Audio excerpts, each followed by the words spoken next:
Tonight on PBS News Weekend, President Trump declares Venezuelan airspace closed, escalating what the administration calls its war on drug cartels. Then the Americans who have full-time jobs but can't afford a place to live. And we shine a light on a little-known piece of American history, the women lighthouse keepers who kept the shoreline beacons illuminated for generations. These women are, remarkable for their strength, I think. Most of them didn't think what they were doing as remarkable or interesting or strange. They did their jobs, they did them well.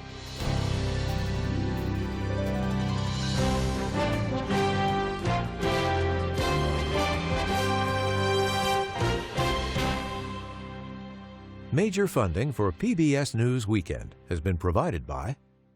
In 1995, two friends set out to make wireless coverage accessible to all. With no long-term contracts, nationwide coverage, and 100% U.S.-based customer support. Consumer Cellular. Freedom calls.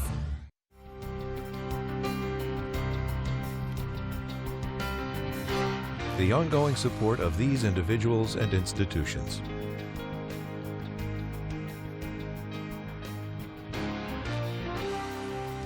And friends of the NewsHour.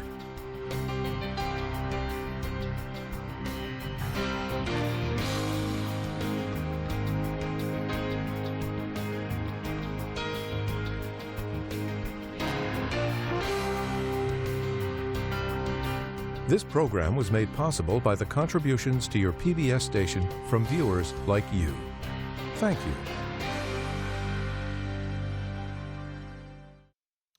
Good evening, I'm John Yang. After weeks of escalating tensions, President Trump increased pressure on Venezuela today by declaring that the nation's airspace should be considered closed, even though he doesn't have the legal authority to close it. With a substantial U.S. military buildup in the region, today's announcement fuels speculation about what's next. Earlier this week, Mr. Trump said his war on drug smuggling would soon enter a new phase. And in recent weeks, you've been working to deter Venezuelan drug traffickers, of which there are many, and we'll be starting to stop them by land also. The land is easier, but that's going to start very soon. We warn them, stop sending poison to our country. Since September, U.S. forces have struck nearly 24 boats alleged to be carrying drugs in the Caribbean and the Eastern Pacific, killing an estimated 80 people. Venezuelan President Nicolas Maduro says his country will defend itself against any foreign threat. Overnight in Ukraine, Russia carried out a deadly barrage of drone and missile attacks. At least 3 people were killed in and around the country's capital city. Kyiv's mayor said dozens of others were injured as debris from intercepted drones fell onto residential buildings. The Ukrainian delegation has arrived in the United States for more discussions about a possible peace deal. And next week, Trump administration officials are to go to Moscow. On the year's busiest travel weekend, the FAA has ordered airlines to update software in a widely used aircraft by midnight tonight.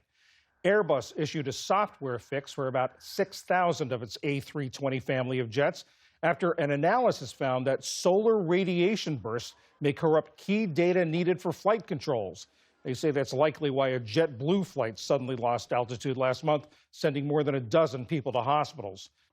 American, Delta, and United all say they expect the fix to be done quickly and with minimal disruption. The acclaimed British playwright Tom Stoppard has died. His career spanned decades.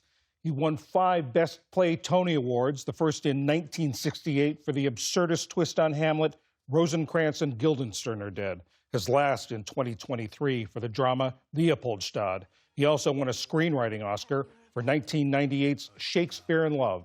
Tom Stoppard was 88. As family and friends gather this holiday season, there's a warning for new parents. The CDC says cases of whooping cough or pertussis remain elevated this year. In Kentucky this week, an unvaccinated infant died from the illness, the 3rd child to die of whooping cough in the state this year. Other states across the country, including Texas, Florida, California, and Oregon, are also experiencing a surge of cases. Ali Rogan spoke with Dr. Lauren Walker, a pediatric infectious disease specialist. Thank you so much for joining us. First of all, can you just tell us what is whooping cough? What are the characteristic signs of it, and what should people look out for? So whooping cough is an infection that used to be very common. It's caused by a bacteria called pertussis. And the old kind of classic name for it is the 100-day cough. And it's famous for causing long-term respiratory illness. And in older kids and adults, the primary symptom is very severe, prolonged bouts of coughing. And coughing that can be severe enough to cause a collapsed lung or a broken rib. And so obviously it's something that makes people pretty sick. It turns out that the groups that are at the highest risk with whooping cough are people who have compromised immune systems, so folks who have cancer or who are transplant recipients, but especially young babies. And one of the challenges with little babies is that instead of having coughing spells, they often will just stop breathing, which is a reason that those kids will often come into the hospital or even need ICU care with a breathing tube to help them breathe. And so that's why we vaccinate starting at 2 months of age to try and protect that population that's so vulnerable to severe disease with whooping cough. And so why is it that whooping cough might cause worse symptoms in an infant than it would in an older child or an adult? We think that in babies, it's a combination of their immature immune system as well as the immature sort of breathing responses that they have to infections like this. So it's very inflammatory and irritating to the lungs. And if you're an older kid or an adult, you cough. But unfortunately, in the little babies, it's they'll stop breathing, and they'll stop breathing kind of unexpectedly. There are these 3 tragic deaths so far that we know of in Kentucky, which are the first deaths that state has seen from this disease since 2018. What do we know about the frequency of whooping cough diagnoses right now? Has there been an uptick, and is what we are seeing now unusual? 2024 and 25 have both been very difficult years for whooping cough here in the United States. Here in Oregon in 2025, we've had more than 1,300 cases, which is the highest number since 1950. And we've had more than 33,000 cases across the country. And it's not just Oregon where we're seeing a lot of cases, but also in states like Texas and Washington.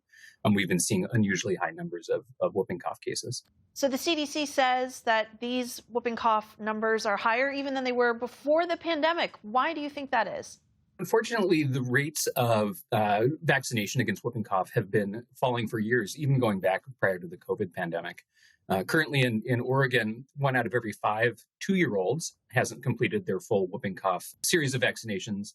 And 1 out of every 10 kindergartner that's starting school and being exposed to lots of other kids and people are not up to date on their whooping cough vaccines. And we're pretty confident that the low rates of vaccination are the key risk factor for having this high number of cases. When we talk about children who aren't getting this vaccine, is it possible to figure out how many haven't completed this 5-dose course of this particular vaccine, and how many are because they're not getting it at all because of something like vaccine hesitancy? We know that kids are the most protected when they have the full course of precise vaccination. We start at 2 months of age because we know that the young kids and babies are at the highest risk. Certainly misinformation and myths about vaccination are one of the drivers of low vaccine rates. Unfortunately, that's not a new phenomenon. Misinformation and myths about vaccines started 200 years ago when we had our first smallpox vaccine, which obviously worked because we don't have smallpox anymore. But that the misconceptions about vaccination, I think, are a real driver of people being reluctant to vaccinate. And as families travel for the holidays and they might be worried about encountering a disease like this, especially if they have a young child, what should families be mindful of? A lot of the things that we all got used to and learned during the COVID pandemic, like washing our hands, covering our coughs, or maybe staying a little bit further away if you're having symptoms of a respiratory infection, all help prevent spread of all infections. But for these vaccine-preventable illnesses like whooping cough, not only having children vaccinated, but having the folks around them vaccinated will help protect everybody. Dr. Lauren Walker at Dornbecker Children's Hospital, thank you so much. Thanks so much for having me. Still to come on PBS News Weekend, why so many Americans who are gainfully employed can't afford a home, and the women who saved countless lives at sea as lighthouse keepers. This is PBS News Weekend from the David M. Rubenstein studio at WETA in Washington, home of the PBS NewsHour, weeknights on PBS.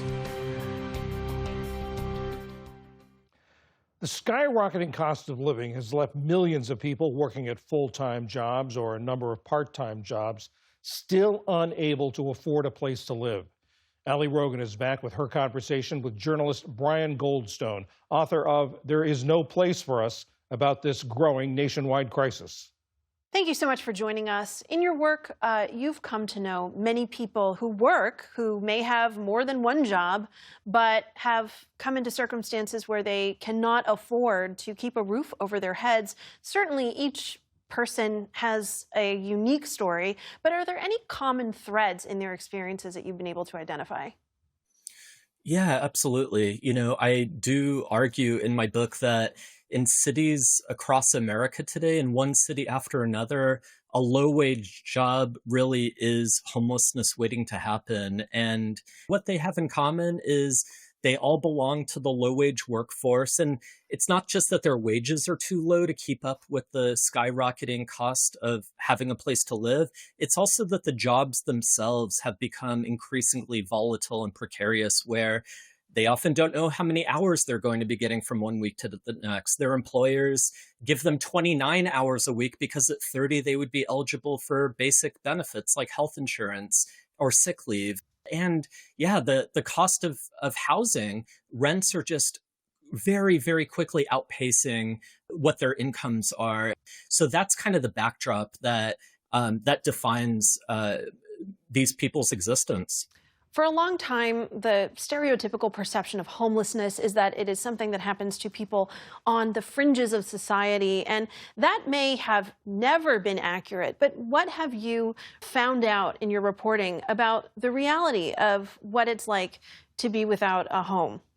Yeah, I mean, one really astonishing truth about homelessness in America is that what we see on the street is really the tip of the iceberg. There's this entire world of homelessness that is out of sight, that has been rendered invisible. And within that shadow realm of homelessness, as I refer to it, it is overwhelmingly populated with people, again, who are part of the low-wage workforce, who families with children. And these are people who are working and working and working some more, and it simply is not enough to secure one of life's most basic necessities, a roof overhead. I mean, to be sure, in the richest nation on the planet, nobody should be without housing. But these pernicious myths and stereotypes that homelessness is just caused by addiction or it's just caused by mental illness, it really is not borne out by the reality on the ground. And indeed, often mental illness and addiction is a consequence of this form of insecurity, not its cause. Can you tell us a little bit about what the lives of the homeless workers are day in and day out? And also, do those lives get harder during the holidays? I think it's really easy for terms like the housing crisis or the homelessness crisis to become kind of abstract and to lose touch with just the acute human toll of this growing catastrophe in America. What homelessness looks like today isn't just the person sleeping outside the parking lot of a convenience store or a Walmart or a Target. It's often the very cashier or worker stocking the shelves in those stores. And they often have children at the end of their shifts. They don't know where they're going to be going. They have to tell their children, I don't know where we're staying tonight. Maybe they're sleeping in a car in that very parking lot.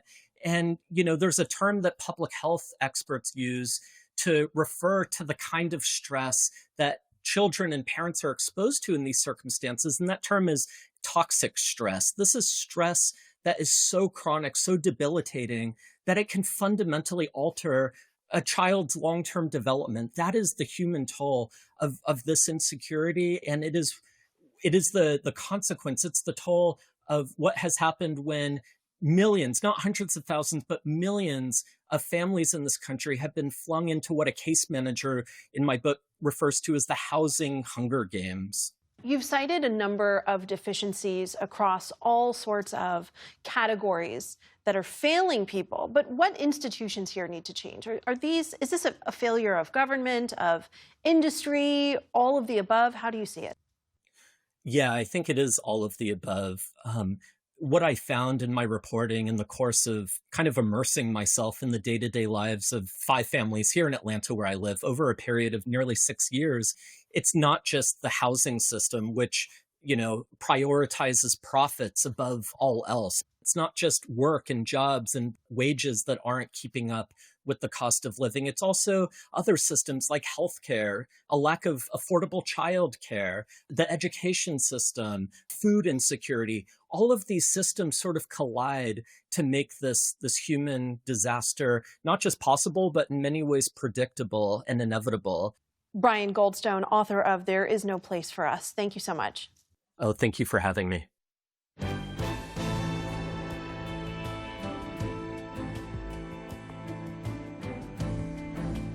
And finally tonight, an encore from this spring. The little-known stories of women who operated lighthouses across the country for generations. Surfers and seabirds called this stretch of the California coastline home. It can be dramatic and breathtaking. But the rocky, jagged shore and shoals, sometimes shrouded in fog, can also be treacherous for boats and ships that get too close. For generations, the Point Pinos Lighthouse in Pacific Grove has stood sentry, warning mariners to keep their distance. When it was built in the mid-1850s, this was an isolated outpost. The nearest town, Monterey, was about 4 miles away, reachable only by a twisty dirt and sand trail. Those on the East Coast who wanted to get to the West Coast generally traveled by sailing boat, a 6-month ordeal that took them around Cape Horn at the tip of South America.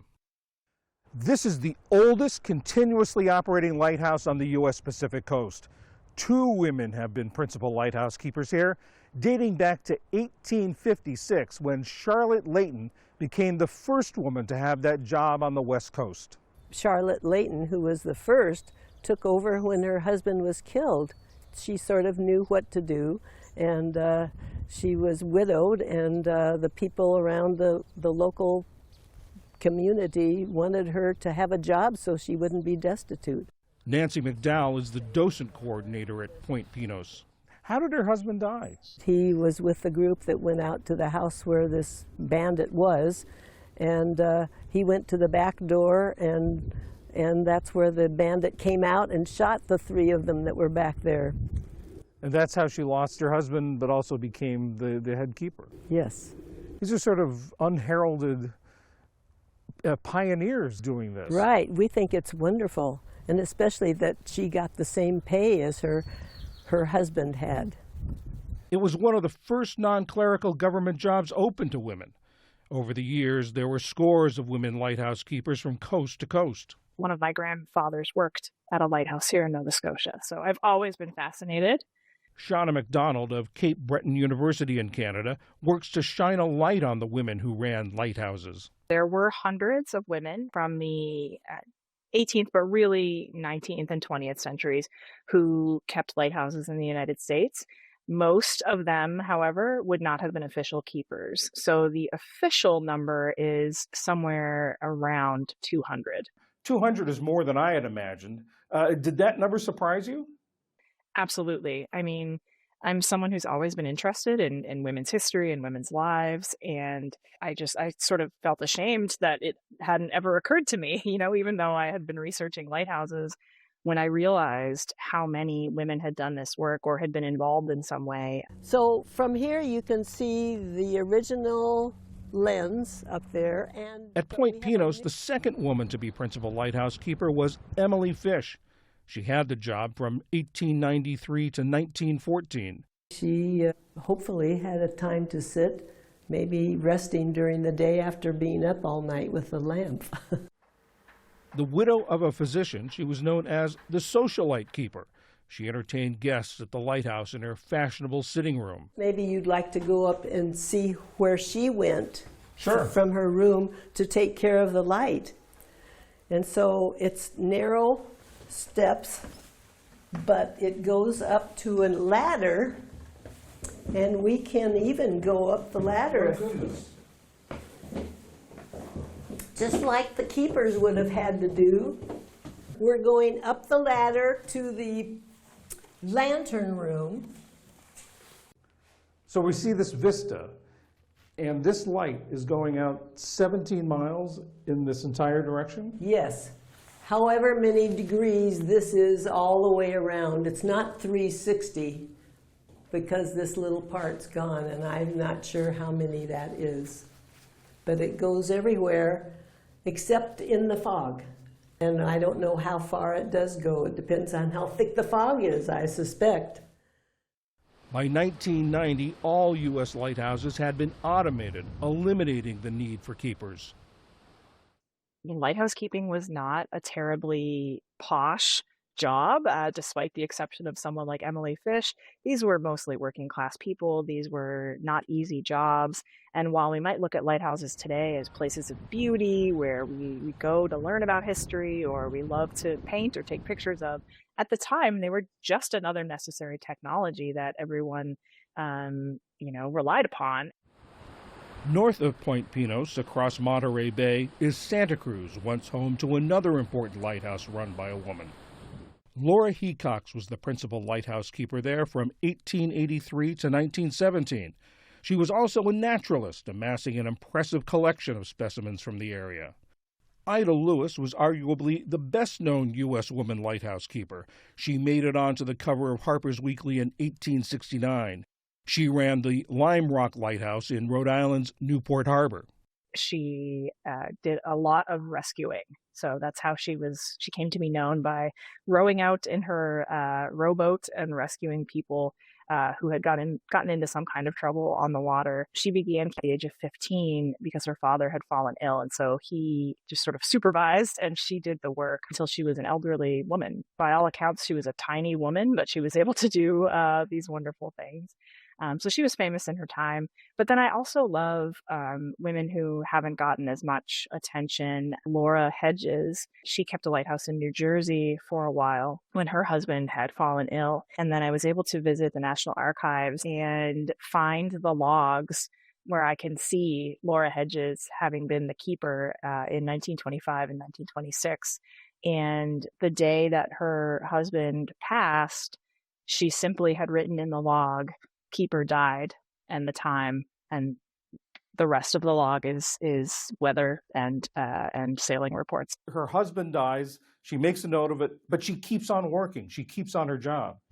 She keeps on working. These women are, remarkable for their strength, I think, both physical and mental, as well as obviously emotional, to be able to keep doing this work. Most of them didn't think of what they were doing as remarkable or interesting or strange. They did their jobs. They did them well. They cared for people. These logs were written by Emily Fish. Oh, wow. And usually it had to do with the weather and what was happening around. Hazy fog, clear showers.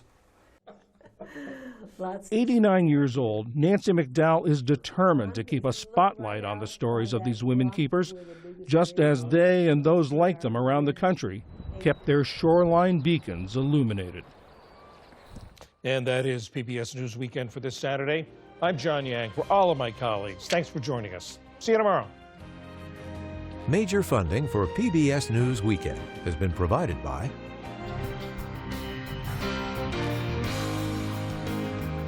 the ongoing support of these individuals and institutions.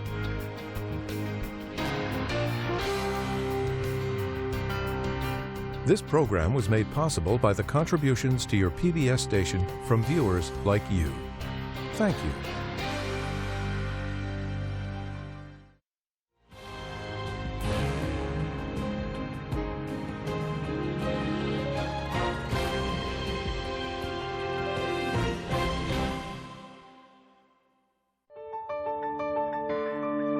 You're watching PBS.